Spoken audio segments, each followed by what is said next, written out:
વિરલ એજ્યુ ક્લાસમાં આપ સૌનું સ્વાગત છે અને ગયા લેક્ચરની અંદર મહત્તમ અને ન્યૂનતમ કિંમત મળે તેની વ્યાખ્યા જોઈ હતી અને કોઈ પણ વિધેય x બરાબર a આગળ મહત્તમ કે ન્યૂનતમ થાય તેની શરતો જોઈ હતી. હવે જો આ ઉદાહરણ 25 એ જે મહત્તમ કે ન્યૂનતમ વાળા જે પ્રશ્ન છે એ વ્યાખ્યા છે રીત છે એના આધારિત છે. એની મેં તમને જે મેથડ શીખવાડી હતી એના પર આધારિત છે. બીજું કે પરીક્ષામાં જે અગત્યના જે પ્રશ્ન પૂછાવાના છે ખાસ લોંગ ક્વેશ્ચનની અંદર મહત્તમ અને ન્યૂનતમ કિંમત, આ વિધેયની મહત્તમ ન્યૂનતમ કિંમત, પછી ફરીથી કહીશ આમદની મહત્તમ થાય, નફો મહત્તમ થાય, ખર્ચ ન્યૂનતમ થાય, આ રીતના જે પ્રશ્ન છે બરાબર એનો આપણે આગળ અભ્યાસ કરવાનો છે. અહીંયા તમે જુઓ તો વિધેય f of x આપેલું છે તો તેની મહત્તમ અને ન્યૂનતમ કિંમત મેળવો. તો ધ્યાન આપજો બરાબર, મહત્વના પ્રશ્ન છે આ. સૌથી પહેલા આપેલું જે વિધેય છે એનું પહેલું વિકલન કરવાનું, પ્રથમ વિકલન કરવાનું. તો પ્રથમ વિકલન કરીએ.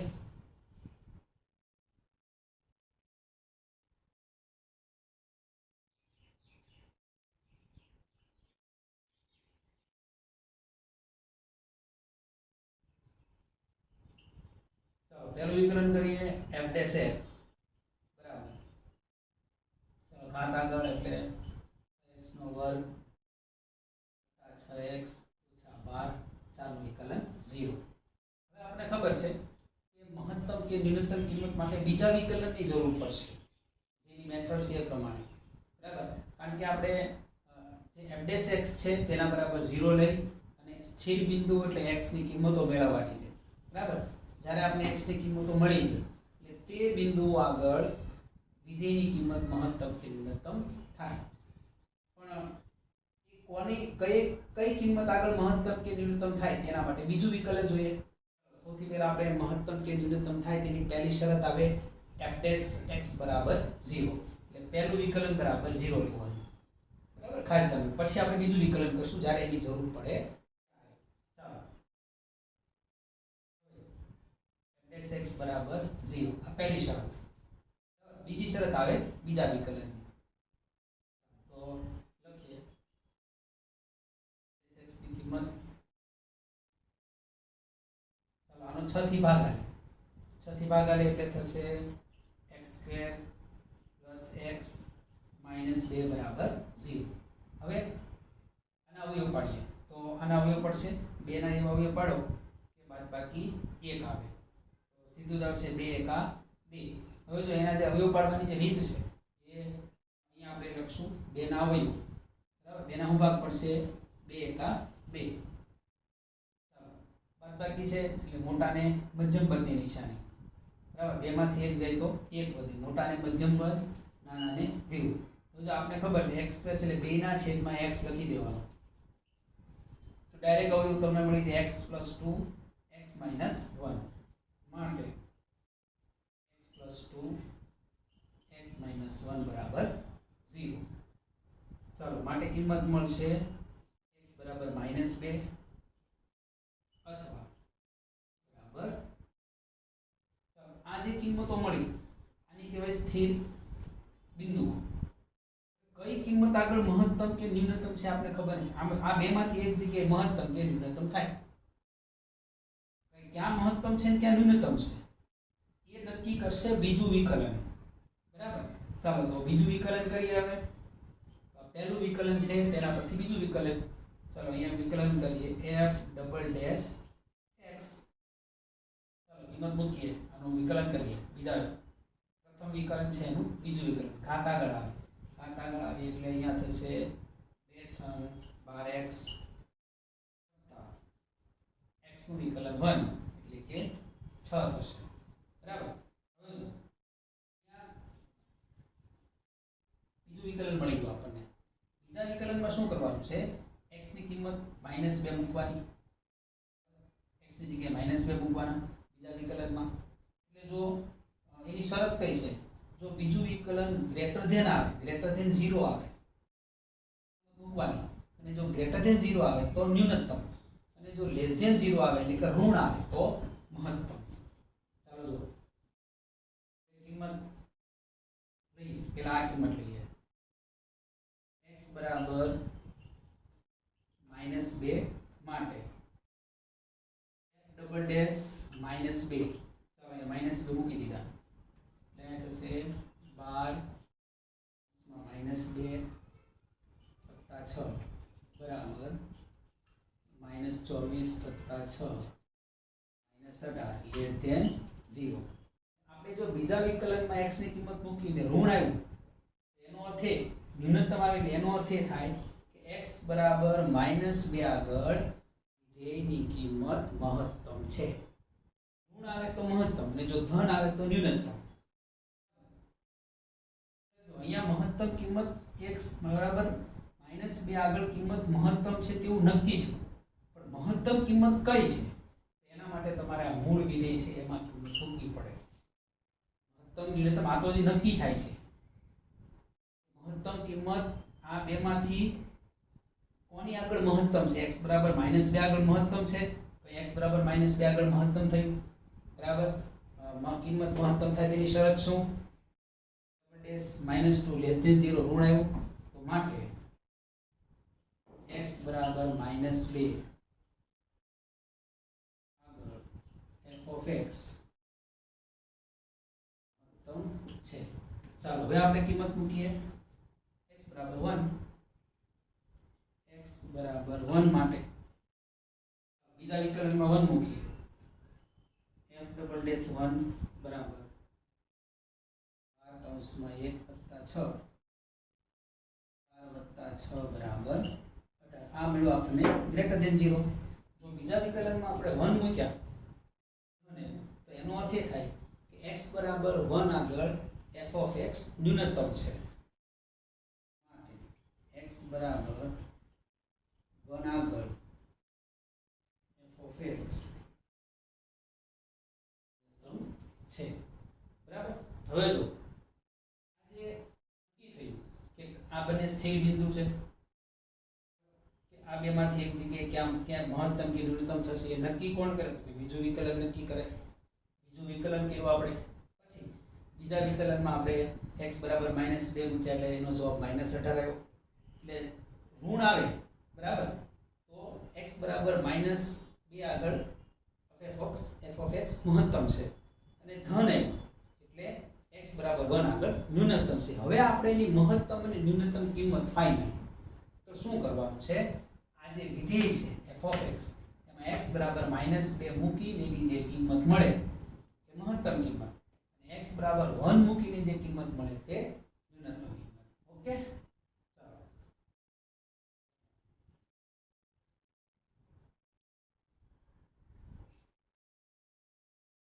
તો આપણે નક્કી થયું બીજા વિકલન પરથી કે x બરાબર -2 આગળ f of x મહત્તમ છે અને x બરાબર 1 આગળ f of x ન્યૂનતમ છે. હવે f of x ની મહત્તમ અને ન્યૂનતમ કિંમત તો જો હવે આપણે લખીએ અહીંયા સૌથી પહેલા f of x ની મહત્તમ કિંમત તો કઈ સંખ્યા આગળ મહત્તમ હતી? x બરાબર -2 આગળ. તો અહીંયા x બરાબર x ની જગ્યાએ -2 મૂકી દઈએ. f of -2 ચાલો 2 * -2 નો ઘન કૌંસમાં -2 નો વર્ગ 12 * -2 4 આ થશે -8 4 માઈનસ છે એટલે 12 નિશાની બદલે 12 24 -4. ચાલો આનો ગુણાકાર -16 + 12 + 24 -4. ચાલો આનું સાદુરૂપ થશે -4 બરાબર 16 + 12 -4 24 માંથી 4 જાય તો 20. તો આનો જવાબ આવશે 16. એટલે f of x ની મહત્તમ કિંમત થઈ 16. હવે f of x ની ન્યૂનતમ કિંમત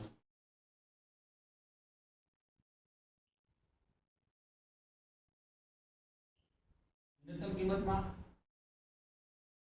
કિંમત મળી હતી x બરાબર 1 આગળ બીજા વિકલન પરથી નક્કી થયું x બરાબર 1 મૂક્યા એટલે ગ્રેટર ધેન 0 આવ્યો જવાબ એનો x બરાબર 1 આગળ f of x ની કિંમત ન્યૂનતમ છે.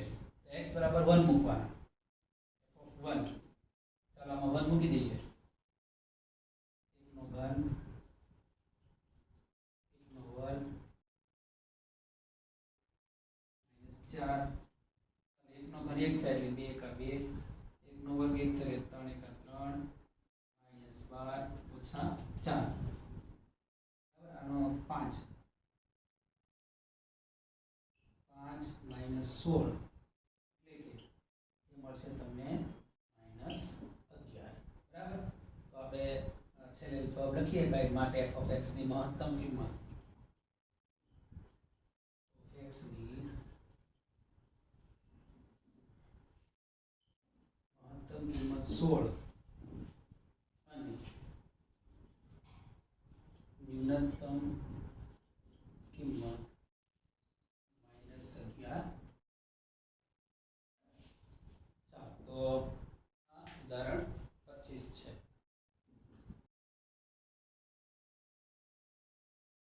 ઉદાહરણ 26 જોઈએ. ઉદાહરણ 26 માં તમને આ y આ વિધેય આપેલું છે બરાબર. તો મહત્તમ ન્યૂનતમ કિંમત મેળવવાની શરત બે શરતો છે. પહેલું વિકલન 0 અહીંયા y આપેલો છે dy/dx બરાબર 0 લેવાનું. આમાં જે x ની કિંમતો મળે તેને બીજા વિકલનમાં મૂકવાની. એટલે જો બીજું વિકલન ગ્રેટર ધેન 0 આવે તો ત્યાં મહત્તમ છે, લેસ ધેન 0 આવે તો ન્યૂનતમ છે બરાબર. આ એની બીજી શરત છે. ચાલો તો હવે અહીંયા આપણે પહેલું વિકલન કરીએ. પહેલું વિકલન ધ્યાન આપજો બરાબર.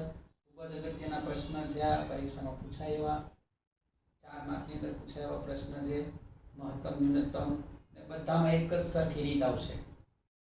પહેલું વિકલન 0 બીજા વિકલનમાં કિંમત મૂકવાથી મહત્તમ છે કે ન્યૂનતમ તે નક્કી થાય. પછી મૂળ વિધિમાં કિંમત મૂકવાની, મહત્તમ કે ન્યૂનતમ કિંમત મળે.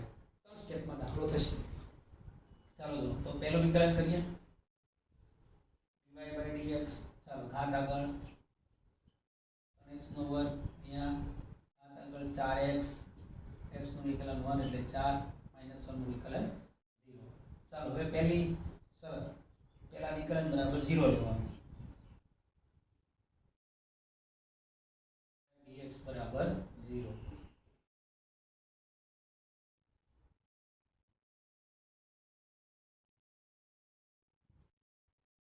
અવયવ પડશે 3 ચોક 12.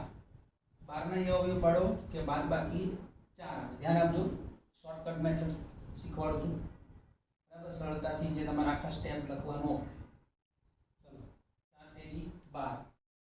12 ના એવો અવયવ પાડો, ચલો 12 ના ભાગ પાડવાના છે કે બાદબાકી 4 આવે. ભાગ પડશે 6 દુ 12. 6 માંથી 2 જાય તો 4. નિશાની મોટાને મધ્યમ પદની, નાનાને વિરુદ્ધ. બાદબાકી હોય ત્યારે જો સરવાળો હોય તો સમાન નિશાની. શું કરવાનું છે, બંને જે ભાગ આવ્યા એના છેદમાં 3x નો વર્ગ 3x મૂકી દેવાના. બંનેના છેદમાં 3x 3x બરાબર. ચાલો હવે છેદ ઉડાડી દઈએ. 3 દુ 6. અહીંયા છેદ નહીં ઉડે. હવે અવયવ કઈ રીતે લખવાનો છે, x - 2. જો અવયવ 3x + 2 છેદમાં હોય પહેલું પદ, 3x ઉપર હોય બીજું પદ. 3x + 2 બરાબર 0. ચાલો માટે x ની કિંમત મળે x બરાબર 2 અથવા અહીંયા તમને x ની કિંમત મળશે x બરાબર -2/3. ચાલો હવે આપણે આ તો સ્થિર બિંદુઓ મળી ગયા. તો આ બેમાંથી કોઈ પણ બિંદુ આગળ વિધેય મહત્તમ કે ન્યૂનતમ થશે. મહત્તમ કે ન્યૂનતમ કયા બિંદુ આગળ થાય એના માટે કરવું પડે બીજું વિકલન. ચાલો બીજું વિકલન એટલે પહેલું વિકલન છે એનું કરવાનું બીજું વિકલન. તો બીજું વિકલન કરીએ d2y/dx. ચાલો આનું વિકલન ઘાત આગળ માઈનસ x નું વિકલન 1 એટલે કે 4 બરાબર. હવે આપણે નક્કી કરીએ મહત્તમ કે ન્યૂનતમ કિંમત. તો મહત્તમ કિંમત માટે શું કરવું પડે, મહત્તમ કિંમત માટે સોરી હવે આપણે આ જે સ્થિર બિંદુ મળ્યા એમાં x ની કિંમત અહીંયા મૂકી દેવાની. બરાબર 2 મૂકવાના અને જો આની કિંમત ધન આવે બીજું વિકલન જો ધન આવે ન્યૂનતમ અને જો ઋણ આવે તો મહત્તમ બરાબર ચાલો જો મુખ્ય કિંમત પેલા કિંમત લઈશું આપણે 2 x બરાબર 2 માટે બીજું વિકલન square y by dx square ચાલો આમાં કિંમત મૂકીએ 12 - 4 એટલે 8 આ મળે આપણને ગ્રેટર ધેન 0 તો માટે એમ કહી શકાય કે x બરાબર 2 આગળ y મહત્તમ ન્યૂનતમ છે કારણ કે ગ્રેટર ધેન 0 આવ્યું બીજું વિકલન ગ્રેટર ધેન 0 આવ્યું એટલે એમ કહી શકાય ઉલટું લેવાનું ગ્રેટર ધેન 0 તો ન્યૂનતમ ધન આવે બીજું વિકલન તો ન્યૂનતમ વિકલન ઋણ આવે તો મહત્તમ લખી દેવાનું માટે x બરાબર 2 આગળ વિધેય y ન્યૂનતમ છે ચાલો ન્યૂનતમ કિંમત થઈ ગઈ નક્કી ક્યાં છે હવે કિંમત હવે લેવાનું છે આપણે x બરાબર -2 ના છેદમાં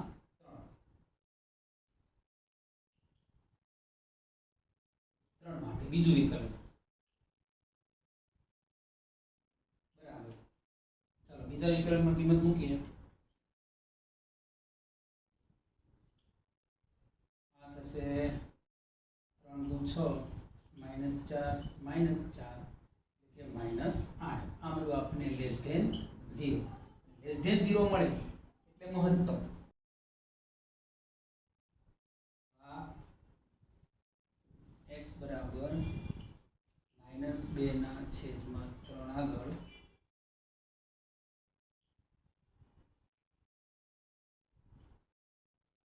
વિધેય y છે બરાબર નક્કી થયું કે કયા બિંદુ આગળ મહત્તમ છે અને કયા બિંદુ આગળ ન્યૂનતમ છે ક્યાં મહત્તમ છે x બરાબર 2 આગળ ન્યૂનતમ અને x બરાબર -2 ના છેદમાં 3 આગળ મહત્તમ બરાબર લખી નાખો હવે જો એ દ્વિતીય વિકલનની મદદથી નક્કી કર્યું કે x બરાબર 2 આગળ ન્યૂનતમ બરાબર -2 ના છેદમાં 3 આગળ મહત્તમ y ની કિંમત થશે બરાબર તો હવે આ બંને ઉપરથી આપણે y ની મહત્તમ અને ન્યૂનતમ કિંમત મળે એ તમે રકમમાં x બરાબર 2 મૂકશો એટલે y ની મહત્તમ ન્યૂનતમ કિંમત મળશે આ y માં x ની જગ્યાએ -2 ના છેદમાં 3 મૂકશો એટલે મહત્તમ મળશે તો આપણે સૌથી પહેલા લખીએ y ની ન્યૂનતમ કિંમત x ની જગ્યાએ 2 મૂકી દેવાના y ની ન્યૂનતમ કિંમત મળે તો જો બરાબર ચાલો 2 નો ઘન -2 નો વર્ગ 4 કૌંસમાં 2 - 1 y બરાબર ઘન 8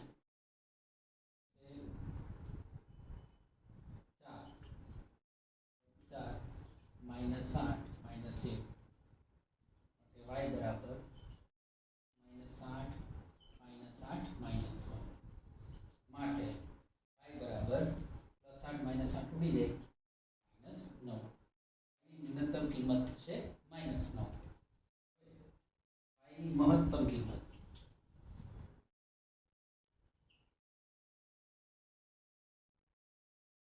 y ની મહત્તમ કિંમત માટે y છે રકમ x ની જગ્યાએ -2 ના છેદમાં 3 મૂકવા -2 ના છેદમાં 3 એનો ઘન -2 ના છેદમાં 3 નો વર્ગ -4 કૌંસમાં -2 ના છેદમાં 3 -1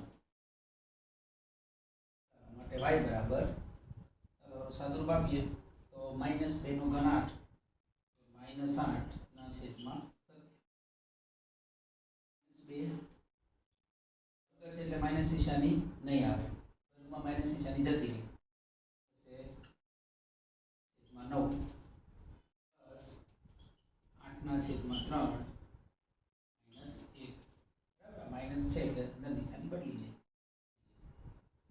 માટે y બરાબર માઇનસ 8/27 આ થશે 8/9 પ્લસ 8/3 માઇનસ 1. હવે આપણે અહીંયા લસા મળે 27 છેદમાં 1 લખી નાખીએ તો આ બધાનો લસા આવે 3 9 27 નો લસા આવે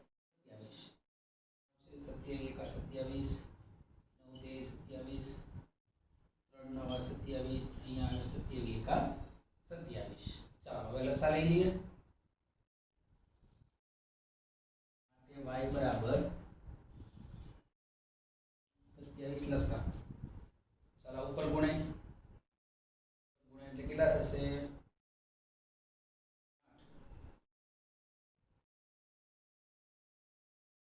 8 8 24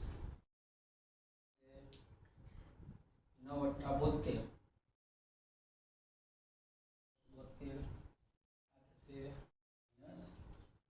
27 ચાલો અંશનું સાદુરૂપ આપીએ અંશનું સાદુરૂપ થશે પેલા માઇનસ વાળા લઈ લઈએ તો 24 ને 8 32 32 ને 27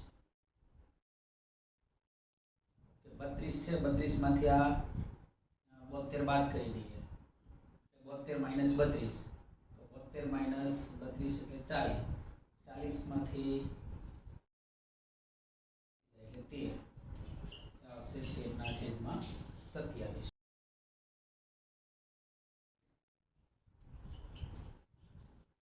ની કિંમત 9